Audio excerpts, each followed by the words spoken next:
we already know how to create a quotation, how to create a product in the quotation, and how to import its components, either from an external 3D modeling software or from an existing bill of materials that is already in Odoo. So it's time to talk about costs and how to calculate the sales price for the customer. So in this example, we've got a quotation with a product. Let's click on the bill of materials icon. And let's pay attention to the columns. Here we have the quantity, the unit cost, and the total cost. We can modify the quantity. The cost would be modified at the product view, so here. Right, and that's gonna give us, if we scroll down, the total cost of components. Then we have cost of operations. This is the first time that we see this concept. Operations are the things that we do to these components to make them become this product. So this is basically how we manufacture this product. So in this example, we've got just one tiny operation for 1 minute, which is cut. And that's why it's so cheap. It's only 3 cents. But this field would give us the total amount for all the operations.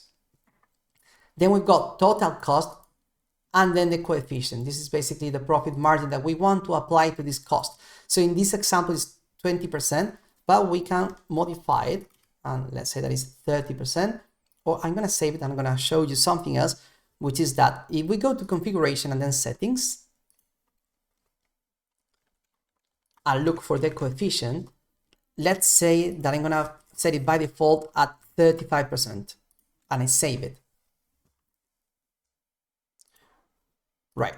So now for the existing product, it's gonna maintain the previous coefficient. But if I create a new one, so solar panel version 3, for example,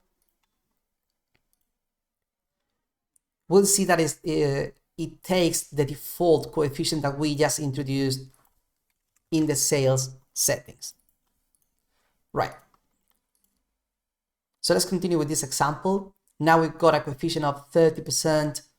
This is going to give us the list price. Then we can apply a discount, which in this case is 5. Let's put a 7, for example. So that's the final sales price. And this is the margin just for us to see. So what do we do with this number? We don't have anything to do. We don't have to copy paste it. We just click on here and it's going to update that number into this, say, order line. So long story short, all we have to do is to select the components, the operations, then click on this button, and then we'll see the unit price already in the sale order line.